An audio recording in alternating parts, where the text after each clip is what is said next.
President Trump and Japan's Prime Minister met at the White House to discuss global security and the economy. The two leaders say that the U.S.-Japanese relationship is critical to keeping the country safe and thriving. Washington, D.C. correspondent Hannah Brandt explains.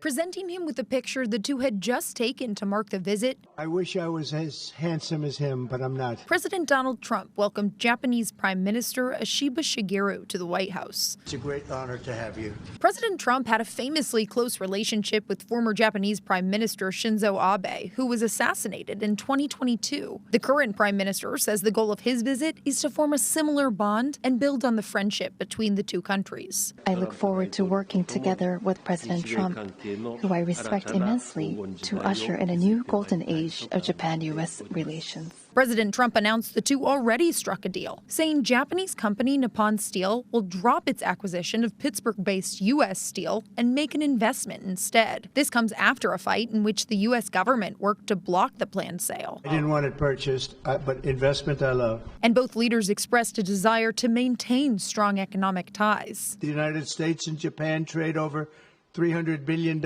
in goods and services each year. But the president says Japan isn't safe from the sweeping tariffs he's used on other countries, arguing the U.S.-Japanese trade relationship should be more balanced. Probably reciprocal tariffs. We have a trade deficit with Japan of over $100 billion, but we're going to work that out, and I think very quickly. But the Japanese prime minister declined to say whether his country would impose retaliatory tariffs. I am unable to respond to a theoretical question. That's the official answer that we have.